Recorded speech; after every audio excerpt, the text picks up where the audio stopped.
თენგო თევზაძე კოალიცია ცვლილებისთვის წევრი არის ჩვენი შემდეგი სტუმარი. მოგესალმებით თენგო, მადლობა სტუმრობისთვის. და თქვენ ხართ იმ კოალიციის წარმომადგენელი, რომელიც არ მონაწილეობს არჩევნებში. ქეთი ლაპარაკობდა იმაზე, რომ არ არიან პოლიტიკოსები საპროტესტო აქციაზე. ცალკეული პარტიის სხვადასხვა წარმომადგენელს მუდმივად ხედავთ ხო ამ საპროტესტო აქციაზე და ჯერ ერთი რატომ არ უნდა იყოს მათი მუდმივი იქყოფნა ხომ მათი ვალდებულება ამაზე რა პოზიცია გაქვთ მაგრამ აი ლელო ძლიერ საქართველოს გულის ტკივილსაც რომ უპასუხოთ რომ სხვა პარტიები რომლებიც არ მონაწილეობენ არჩევნებში ძირითადად მათი კრიტიკით არიან დაკავებული და შეუძლიათ აირჩიონ უფრო ქმედითი ბრძოლის გზა პირველ ნაწილში ქალბატონი ქეთის პასუხად ვიწყოს ფაქტობრივი მოდი კორექტული ვიქნები და ფაქტობრივად არაზუსტი ინფორმაცია გაავრცელა არა მარტო კოალიცია ცვლილებისთვის და ახალი პარტიის წევრები და ლიდერები არიან არამედ ჩვენ ხედავთ სხვა პარტიის წევრებსაც აქციაზე დგანან და მეცაც გეტყვით თავისი სივრცეები და ადგილები აქვთ ამ პარტიებს ანუ ეს ფაქტობრივი უზუსტობაა თავის პარტია ახალი გირჩი დროა თავისუფლების მოედანი ნაციონალური მოძრაობის წევრები რავი ყველა ხედავ მე ყოველ საღამოს კვირაში 4-5 დღე მაინც ვარ აქციაზე მინიმუმ და ეს სიმართლეს არ შეესაბამება ძალიან მარტივად და ამაზე მითითება რომ აი ჩვენ რაღაცას ვაკეთებ და თქვენ აქციებზე მაინც არ გამოხატავს კლასს მაგრამ უფრო ღრმათ არის აი ზუმაუთი რო თქვას და უფართო სურათში დავინახოთო ამას გულისხმობდი ამას შევეშვათ იქ არიან პარტიის ლიდერები სხვადასხვა პარტიის ლიდერები და მე არ მახსოვს რომ ამ პროტესტში რომელიმე პროდასავლური ოპოზიციური პარტიის ლიდერს უკან დაეხია და პროტესტის მიმართ ქონოდა რაიმე შეკითხვები ან რაღაცა პასუხისმგებლობა არ აიღო რა შეეხება იმას რას აკეთებს 8 პარტია და რა გზა აირჩია 8 პოლიტიკურმა პარტიამ კი რეჟიმთან თანამშრომლობა არის პროტესტის ღალატი ის რომ ვერ ვამბობთ და ეხლა თქვენ სამჯერ ჩაიკითხეთ და აქ რომ შევიდით ყურადღებით უსმენ სამჯერ ჩაიკითხეთ რომ CSKO არის თუ არა ნეიტრალური საარჩევნო ადმინისტრაცია ამას რომ ვერ პასუხობენ ეს არის რეჟიმთან თანამშრომლობა სამჯერ ჩაიკითხეთ ეს ის სამი ნეიტრალური წევრი აი პასუხი უნდა იყოს ესეთი ის სამი ჯერ ერთი ამას არჩევნები არ ქვია ეს არის რუსული სპეცოპერაცია და რუსულ სპეცოპერაციაში რაზმაძესავით პირდაპირ მიიღებ მონაწილეობას თუ იმას ვერ ვიტყვი რომ საარჩევნო ადმინისტრაციაში არის არჩევნების გამყალბებლები რომელმაც საზოგადოებაში დაუკარგა არჩევნებს ნდობა ამას რო ვერ იტყვი ეს არის რეჟიმთან თანამშრომლობა და აქციაზე ვინ დადის და ვინ არა ეს ყველამ კარგად იცის ეს არის ძალიან მარტივი ახლა თუ ვერ ბედავს ის 16 სისტემური ოპოზიციის ნაწილი რომელიც ქართულ ოცნებასთან არის აფილირებული ამ ნაწილში რომ რუსულ სპეცოპერაციაში იღებს მონაწილეობას თუ ვერ ბედავს იმის თქმას რომ საარჩევნო ადმინისტრაციამ საზოგადოებაში ნულამდე დაიყვანა განსაკუთრებით ოპოზიციურ გადაწყვეტილებას ამ საკითხებს უბრალოდ მინდა რომ განმარტოთ რატომ მოიაზრებიან ეს ადამიანები ოპოზიციის რომელიც არის უმრავლესობა ამ ქვეყანაში და არა მხოლოდ ოპოზიციის შეგიძლიათ კვლევებიც ნახოთ ქართული ოცნების ამომრჩევლის ნაწილიც მიიჩნევს რომ არჩევნების მიმართ დობა არ არის მაღალი და საქართველოს მოსახლეობის ამ აბსოლუტურ უმრავლესობაში რომელიც მიიჩნევს რომ ეს არჩევნები და ეს საარჩევნო ადმინისტრაცია არის გამყალბებლები და ეს არჩევნები არ არის არჩევნები და არის რუსული სპეცოპერაცია და ჩვენ ამას სახელს ვერ დავარქვევთ. მე რატო გიყვით კრიტიკის? აი გულწრფელად საარჩევნო ადმინისტრაცია არის გამყალბებლები. ამას რო ვერ ამბობს ოპოზიციური პოლიტიკური პარტია, რატომ გიყვით კრიტიკის? ძალიან მარტივია, ხო? ეს საარჩევნო ადმინისტრაცია ნეიტრალურია, გავიდეთ ქუჩაში და პირველი 10 ადამიანი ვინ შეხვდება, ვკითხოთ. და თუ 5-ზე ნაკლები კი არა 8-ზე და 9-ზე ნაკლები იტყვის განსხვავებულად ბოდიში მოვიხ და როგორ არჩევს ამას როცა ვერ ვსაუბრობ კი საოლქო წევრებს არჩევს ისე აი ლელოს უფრო დიდი გამოგლეჯოს შანსი აქვს რომ გამოგლეჯოს რომელიმე ქალაქი ვიდრე რომელიმე ნეიტრალური წევრი გახდეს მართლა საოლქო საარჩევნო კომისიის წევრი ხდებით ხო ხარისხს ასვამ სუსთან გავლილი საარჩევნო ადმინისტრაციის CSKO-სთან გავლილი, SUS-თან გავლილი, ქართული ოცნების პარტიულ უჯრედებთან, ანუ რაიონულ თუ საქალაქო ორგანიზაციებთან გავლილი ადამიანები ნიშნებიან და შეგიძლიათ გადაამოწმოთ. ჩვენ ამ არჩევნებს არც ვაღიარებთ, თორე უკვე ბრიფინგიც გვექნებოდა ჩატარებული. სახელობითად მათი იდენტიფიცირებაც არაერთხელ გაგვიკეთებია 26 ოქტომბრის არჩევნების ნაწილში. იდენტიფიცირებიც გვექნებოდა. ვინ სად მუშაობს ნათქვამ და ვიცით ეგ. ზოგი საჯარო სამსახურში რომ მუშაობს, ზოგი წინა წლებში პარტიას რო წარმოადგენდა, ზოგი ზონდერი რო იყო და ხალხს ქუჩაში ურტყამდა და ოპოზიციას, რეალურ ოპოზიციას, სამოქალაქეებთან შეხვედრას ხელს უშლა. აი ეს ხალხი დანიშნეს ახლა ცენტრალურ და უпроსოდ საოლქო საარჩევნო კომისიაში დროებით წევრად. და ამის თქმა არის აუცილებელი. ამიტომ ვამბობთ, რომ ეს არჩევნები არ არის არჩევნები და ეს არის რუსული სპეცოპერაცია, რომლითაც ქართულ ოცნებას უნდა, რომ უსელიანს დღეს 526 ლარის გამო ჯარიმა თუ ზიანი, რომელიც მიადგა თითქოს სახელმწიფოს, ამის გამო 4 წელი ჯერ ერთი არ დასტურდება, არა ნემტკიცებულება არ არის, მაგრამ პროპორციულობა მინდა სასჯელის პროპორციულობაზე ვისაუბრო. 526 ლარი მიუსაჯეს და 526 ლარი ზიანი მიადგა სახელმწიფოს და 4 წელი მიუსაჯეს ადამიანს, რომელსაც ეს დანაშაული საერთოდ არ ჩაუდენე და არ მტკიცდება რომ ჩაუდენი და პროპორციულობაზე მინდა ვისაუბრო და კი რო ვთქვათ რომ ეს ესეა ეს ვიღაცაები დანიშნეს ზონდერები, ქართული ოცნების პარტაქტივი, საჯარო მოხელეები, რომლებიც ოცნებასთან რო თქვან, მე ვერ იტყვიან ამას, იმიტომ რომ შემდეგ ისიც უნდა თქვა, რომ არჩევნებში მონაწილეობას აზრი არ აქვს. და ამიტომ არ ამბობ. ამიტომ არ გაქვს, აი თქვენ ბოდიშიო თქვენს კომპეტენციაში ვერევით. დასვით ყველა სტუმარი რომ მოვა ვინც არჩევნებში მონაწილეობს, დაუსვით ეგ შეკითხვა. გთხოვთ. თუ შეიძლება და აი რაც გაგწევენ პასუხს, ნახოთ.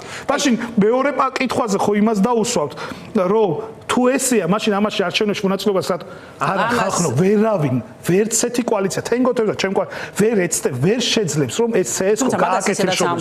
ხო, გააკეთებს. და რადგან ეს მოცემულობა გვაქვს უკვე, რომ ეს ორი პარტია მაინც იღებს არჩევნებში მონაწილეობას.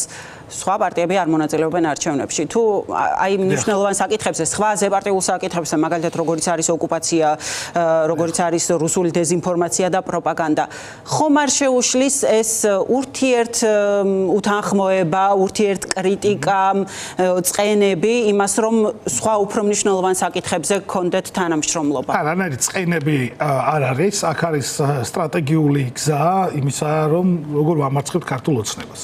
ზელვადიან და მოკლევადიან პერიოდში. ჩვენი გზა გვაქვს 8 პარტია და ასევე კოალიცია ცვლილებისთვის და უშუალოდ პარტია ახალი. ჩვენ სექტემბერში ძალიან მნიშვნელოვან ღონისძიებებს დავგეგმავთ. ჩვენ არანაირ მოლოდინის რეჟიმში არ ვართ და ჩვენ არავის ცის გახსნათ არ ველოდებით, რომ აი რაღაცა ადრე თუ გვიან ბიძინევანიშვილი დასუსტება და რაღაცა არა, მეგობრებო.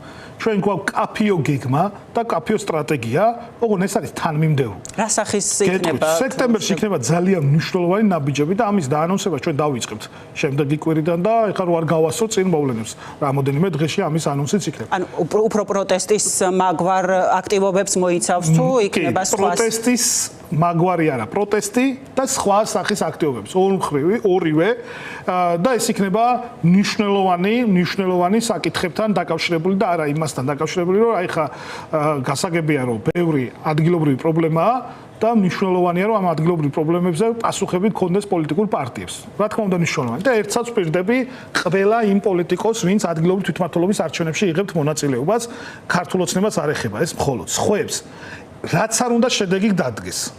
თქვენ ქართული ოცნება ამ არჩევნებს გააყალბებს, ეს არჩევნები საერთოდ არჩევნები არ არის, ეს არის რუსული სპეცოპერაცია, მაგრამ ეს არჩევნები ჩატარდება ხელახლა. თქვენ ვერავინ ქართველი ხალხის ასე ვთქვათ, ინტერესების უგულველყოფით ვერ მიიღებს მანდატს, რომ შემდეგ იმიტომ რომ მას საერთოდ არ ეკუთვნოდა ეს მანდატი, ისაუბროს ადგილობრივ დონეზე ან ეროვნულ დონეზე ქართველი ხალხის სახელით. ეს არჩევნების შედეგები საპარლამენტო უნდა ჩატარდეს ალბათ. ეს ადგილობრივ თვითმმართველობის არჩევნების შედეგები გაუქმდება და ჩატარდება ხელახალი ადგილობრივ თვითმმართველობის არჩევნები.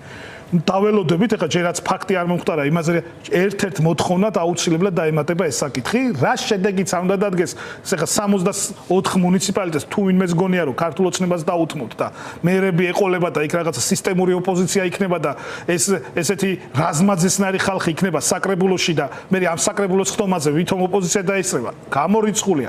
ეს ესე ვერ მოხდება. ვერ ეღირსება რაზმაძის მსგავსი ადამიანები იმას, რომ მოხდეს საქართველოს სრული ოკუპაცია. ეს არის გამორიცხული. ქართულმა ოცნებამ ამ მისი ნაბიჯებით რეალურ პროდასავლურ ოპოზიციას უკან დასახევი გზაც კი მოუჭრა. ადამიანები არიან ციხეში. სინდისის პატიმრები ყავს და გავმეორდები რომ უსამართლო სასჯელები, არაპროპორციული და არათანაზომადი სასჯელებით ადამიანები გამოკეტეს ციხეში და თუ ვინმეს გონია ახლა რომ ჩვენ ამ წინააღმდეგობის ნაწილში მარტო იმით დავკმაყოფილდებით რომ ერთდღიანი პროტესტი იქნება და ასე შემდეგ გამორიცხულია.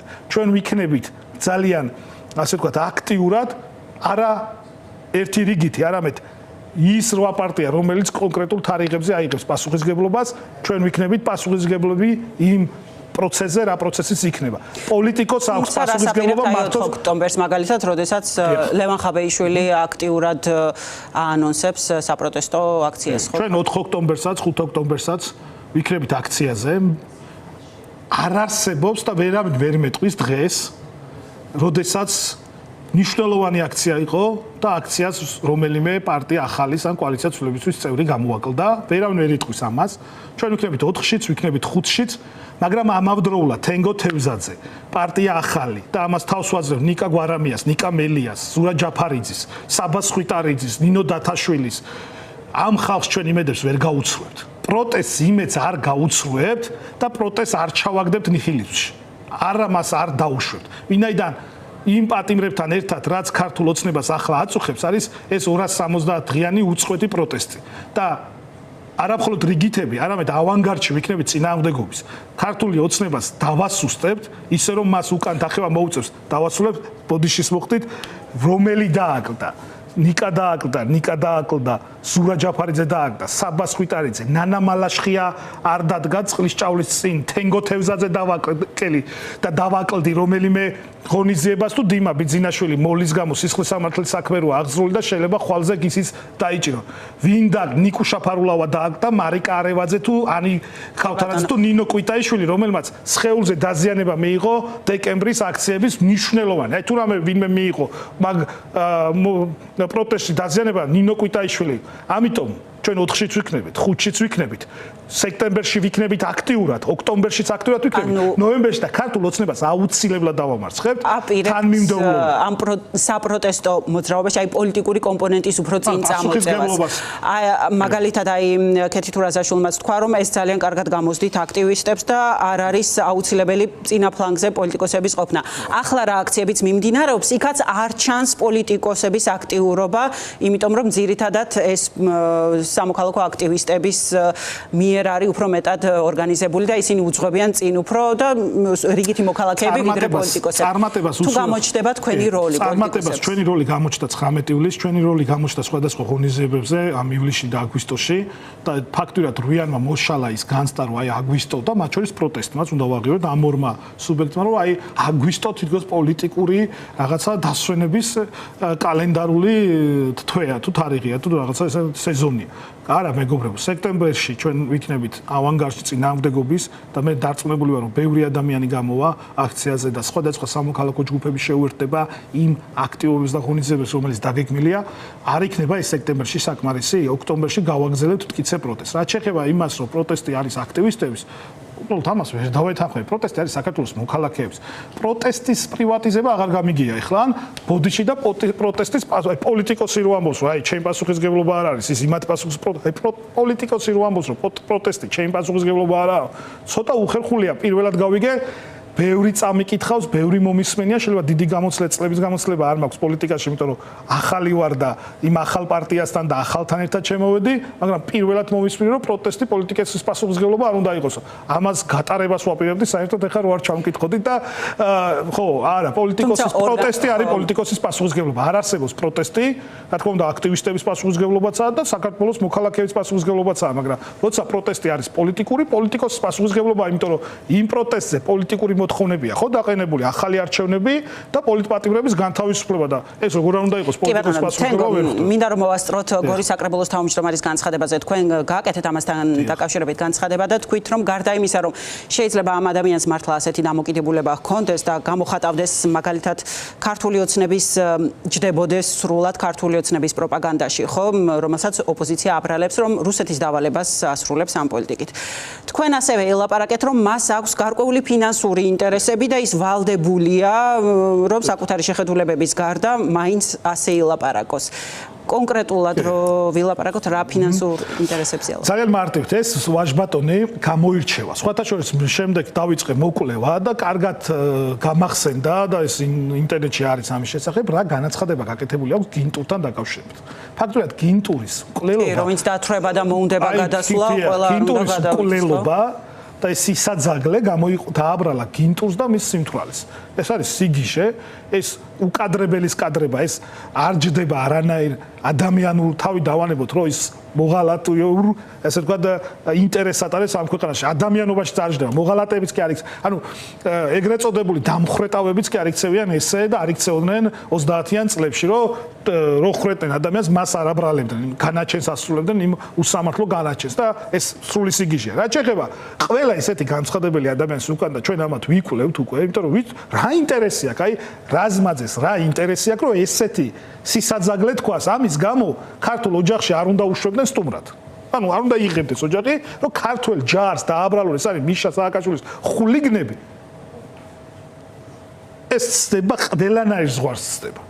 და ჯარი, რომელმაც 7000 ბავშვი გაიტაცა უკრაინაში და თელი სოფლები გადაწვა საქართველოს საცხოვრებლად არ ვარგა ის ტერიტორიები. ამ ჯარს შვიდობის ყოფილობა დააბრალო. ანუ ჩემი აზრით ცდება ყველანაირი შეფასების ზღვარს, მაგრამ რა ინტერესი აქვს ამ ხალხს და ეს არ არის მარტო. ის არ არის მარტო. ამ ინტერესის უკან ყველა ესეთი გამცხადებელი, მაღალი თანამდებობის პირი, ქართული ოცნების პარტიული მუშაკი არის მილიონერი და ქართველ ხალხს ძარცვავს. ამ ვაჟბატონის ოჯახის წევრებს აქვს 3 მილიონ ლარზე მეტი მოგებული ტენდერი 5 წლის განმავლობაში, აი მის საკრებულოს თავმჯდომარეობის განმავლობაში. მოგებული პირდაპირ შესყიდვის წესით. ანუ კონკურენციაც კი არ ჩატარდა, მისცეს ჩამოურიგეს ფული. ეს ერთ. ასევე მისი ოჯახის წევრი არის ადრე რო საყვარელი იყო და ეხლა ამობენ რომ თლაც საყვარელი ნათესავი არ არის, ბიძინა ივანიშვილის დეიდაშვილი თუ მამიდაშვილი. მისი ბიზნეს პარტნიორი და 50 მილიონ ლარზე მეტი აქვს სახელმწიფოს მხრიდან სუბსიდირება ბიზნესში გაცემული. მე ვფიქრობ, რომ ამის საპასუხოდ მას ავალებენ და ის ივალებს და აკეთებს იმ განცხადებას, რა განცხადებებს აკეთებს. ამ ადამიანს და ამ დაგვარ ადამიანებს მიწა უნდა ეწოდეთ, სანამ ქართულ ჯარს და ქართულ სახელმწიფოს მიაყენებენ შეურაცხყოფას. რუსი არ კადრულობს ქართულ ჯარს, შეგიძლიათ ნახოთ ინტერნეტში არის.